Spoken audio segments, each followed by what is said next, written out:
has improved our people's lives. Our people's lives were quite bad, and apartheid had divided our people. They divided us into tribes, they divided us into national groups, and the African National Congress unites our people. We seated here united in our diversity. We're all different, but the ANC is the only organization that has demonstrated that it can unite. The ANC unites, and apartheid divided us. The ANC has bonded us into one nation. Today, even here in Chatsworth, we've got Africans, we've got Indians, we've got coloreds, we've got white people, all of us united around and behind the banner of the African National Congress. That is the beauty of the ANC, and we need to applaud that organization for that foresight. And it is this organization that over a 30-year period has changed the political landscape of our country. It has changed the economic landscape of our country, has changed the social landscape of our country, and has worked to improve the lives of our people. Before 1994, many of our people were not employed. Since 1994, the ANC has created closer to 8 million new jobs. Today we've got some 16 million people who are employed. Over the years, yes, we've gone through a number of challenges and difficulties where, as the economy has been in a slump, jobs have been lost, but on an overall basis, if you look over the years, there have been a number of jobs that have been created. We face now a challenge of huge unemployment, but it is a challenge that we believe that the ANC will be able to address. Just in the past year and a half, we've been able to regain some of the jobs that we lost during COVID. We lost 2 million jobs during COVID, and 1.5 million jobs of those have been regained. We continue to create more and more jobs. And in caring for the people of our country, it is the ANC that put the interests of our people ahead of anything else. Today, we've got 18 million people. 18 million people who are being looked after by our government. The social grants that were put in place, we didn't have such a dispensation before the ANC.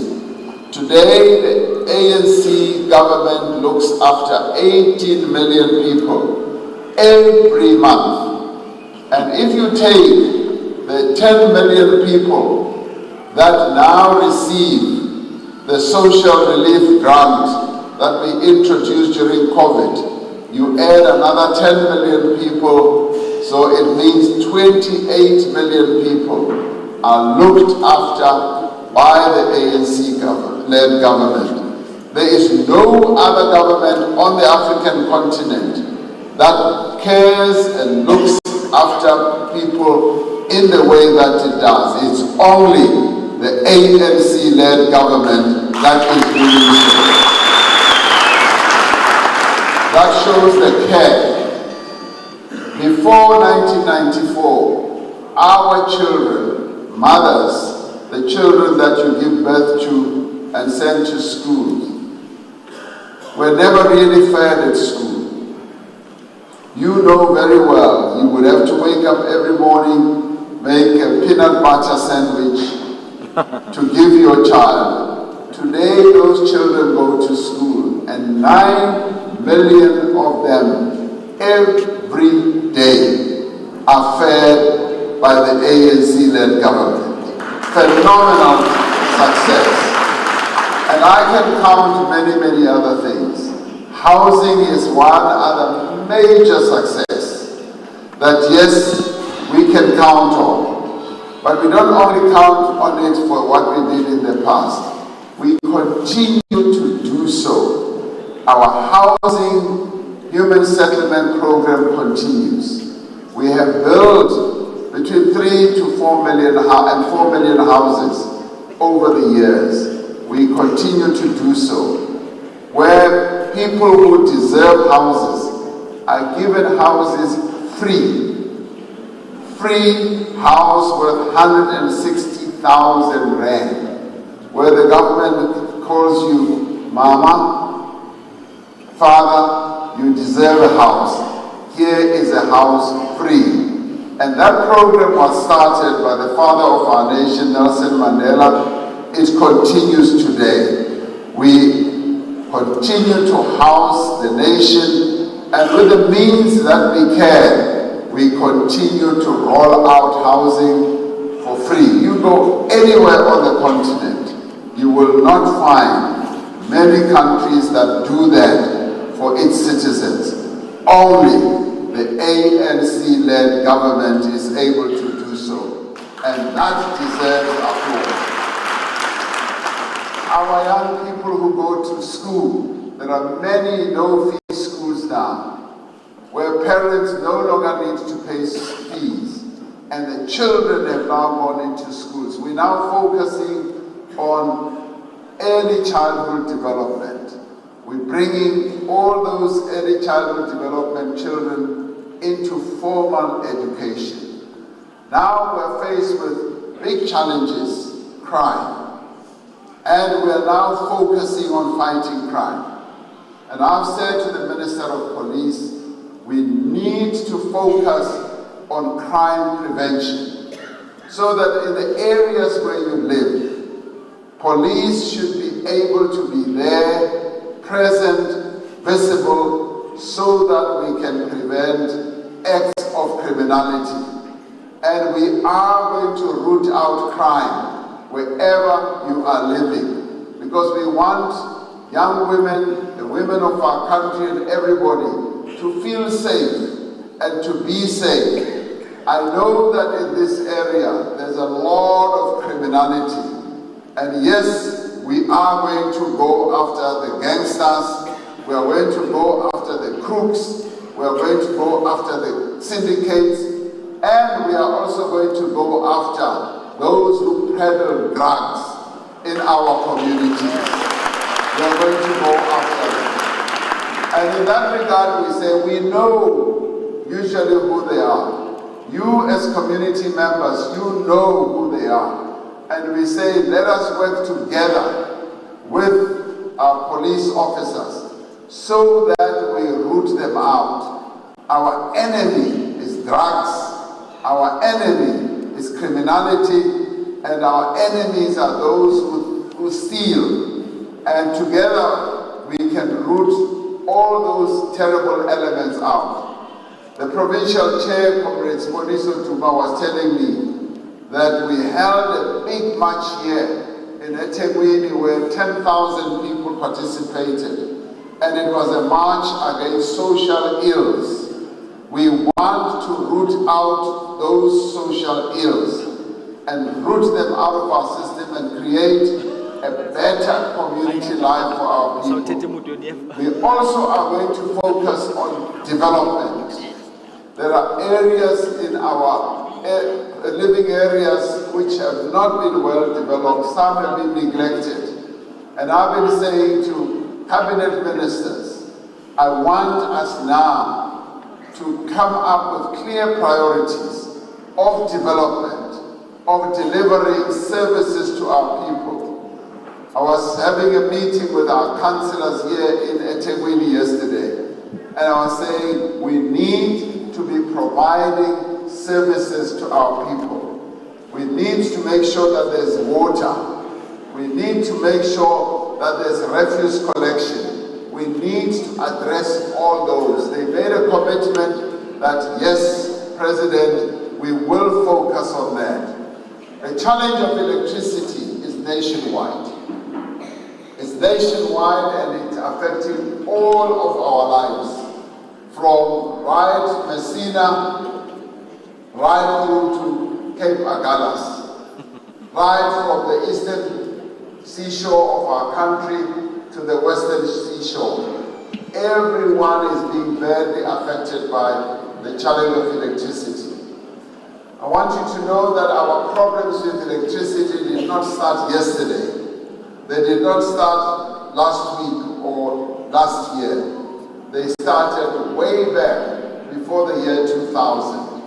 And we started experiencing load shedding from 2007. And this is of mistakes that were made, errors that were made along the way, not maintaining our power stations. Like you would know if you have a car, if you don't maintain your car, one day it will surely break down. That's exactly where we are now. But we've realized what the problem is, and we are addressing the problem. We are addressing it in a pointed way, and that is why I appointed a Minister of Electricity, because I wanted somebody who will wake up in the morning and address electricity. During the day, must address electricity. At night, when he sleeps, when he dreams, when he eats, when he snores, when he does everything, it must just be in electricity. Even when he goes to the toilet, I want him to be thinking about electricity. That's all I want him to be doing. So, Minister Ramaphosa is addressing our existential problem right now. And so you know, we are not the only country in the world that is struggling with electricity. Many other countries around the world have got one or some energy generation challenge.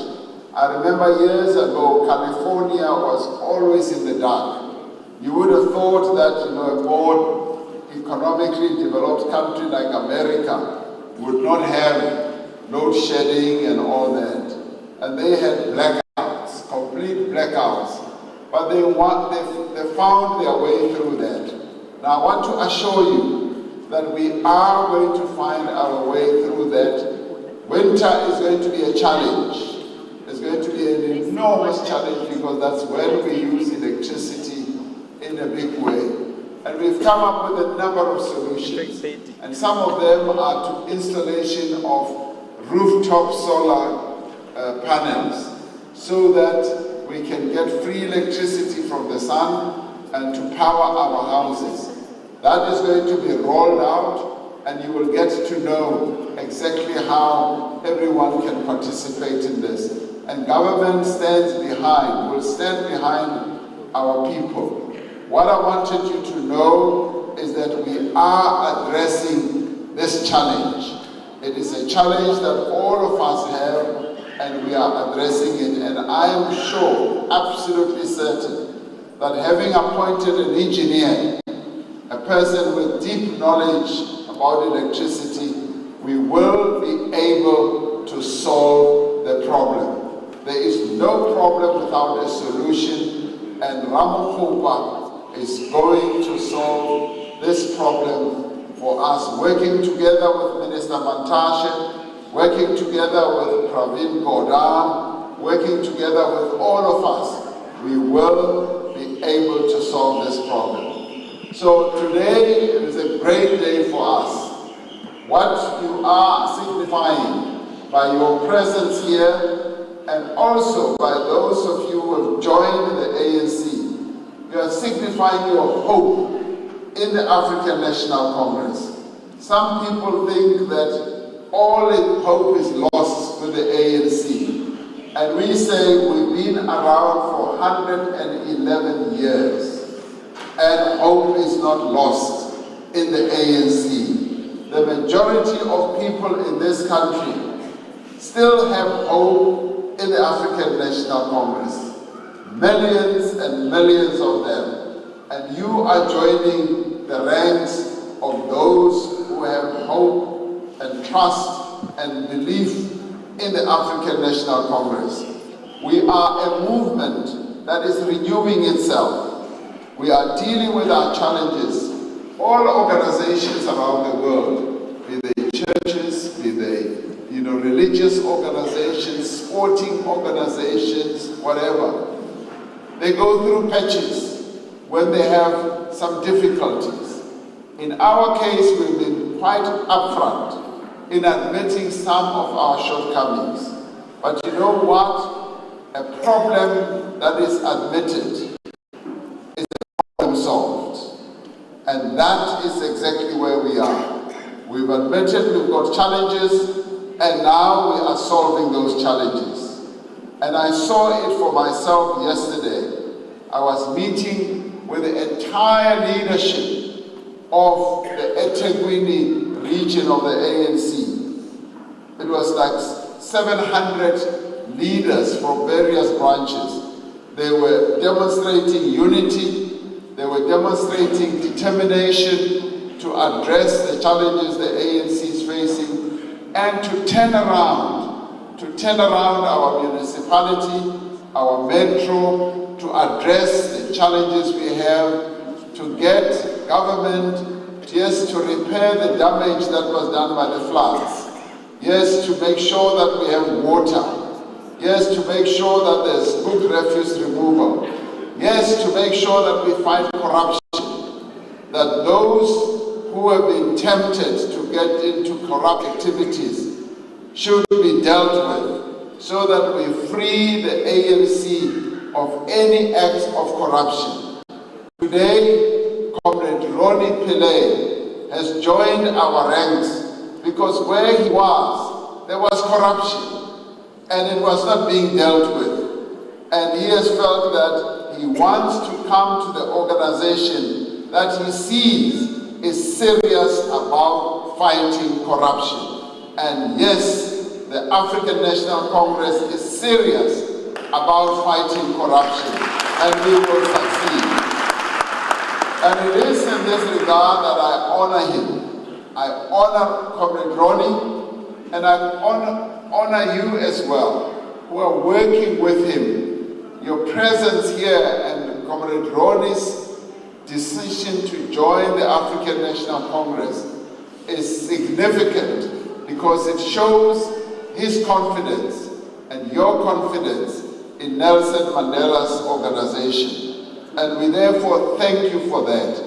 Now, the next task that we all have to do is to make sure that Ronnie Pillay wins this ward. Make sure that he succeeds. And by the looks of it, I can already see that this ward has now shifted, it's now come home to the African National Congress, because that is where it belongs. So today, those of you who have signed up to be members by swearing and taking the oath, this is the highlight of any ANC member's life, to stand and take the oath in public and say, yes, I am joining this organization freely, completely by my own decision, and I'll subject myself to the discipline, to the values of the ANC as expressed also in the Freedom Charter. So we honor you for that. You've taken a big step. This is a mighty step in your life as a human being to come and join the African National Congress. And as I said, you look so beautiful, so handsome in the colors that I see. The other color you were wearing, you're quite horrible. But now, you're looking so lovely. And we thank you for that. And we stand firm. There will be ups and downs. As every organization and any family, even our own families, we go through our ups and downs, but you never turn back from your family. You never turn back. Also, you should never turn back against this organization that you know stands for improving the lives of our people. So let us all go out in this community and we will bring more of our leaders to campaign for Ronnie so that Ronnie emerges victorious and this ward goes back home to the African National Congress. So I thank you for being here, and I love you dearly. And yes, I will be taking pictures with you as a group who have just joined the ANC. And once again, Amanda! Amanda! Thank you so much.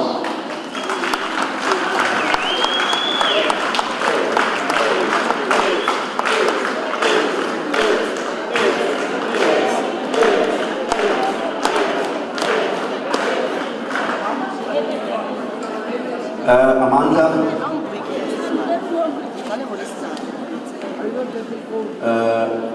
comrade, who President will want to take a photo with all of you. Thereafter, we will get into the section 2 of this program, which will be addressed by the MEC.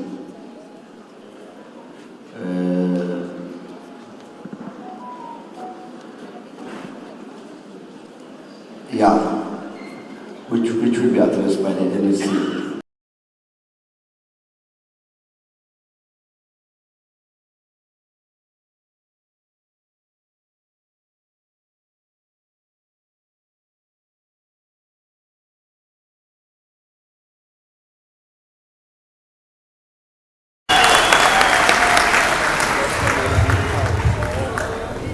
Good afternoon, and thank you for all of you people, the senior citizens, my activists especially that worked for almost 16 years with me, are back with me. I just want to say thank you for joining the ANC and your trust in me. And especially now that we have the president who will give me more confidence, and I think I can rely on him and the officers, members of the PEC, members of the NEC, and I'm sure they will be right behind me all the way. So I just want to say thank you for all of your being here, irrespective, whichever way you went, whichever you came, you are here today for me. Thank you, and for the ANC. Thank you very much. Take your jacket off so that you show your true colors. I want him to show his true colors. Thank you. There you are.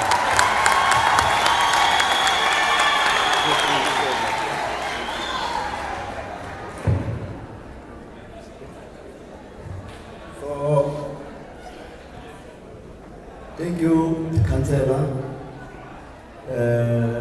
President, you've promised a session of taking a photo with them.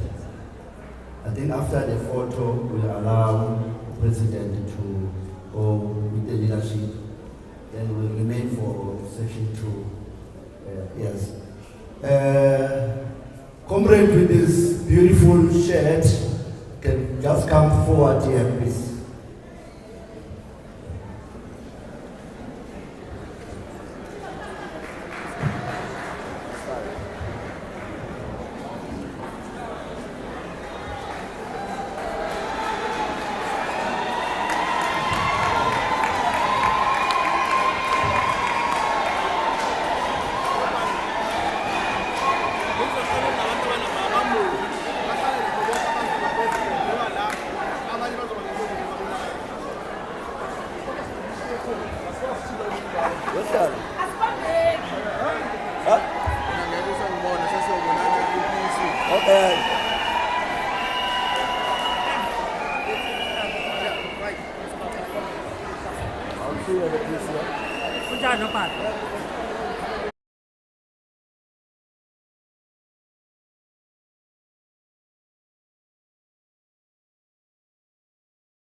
Mustard.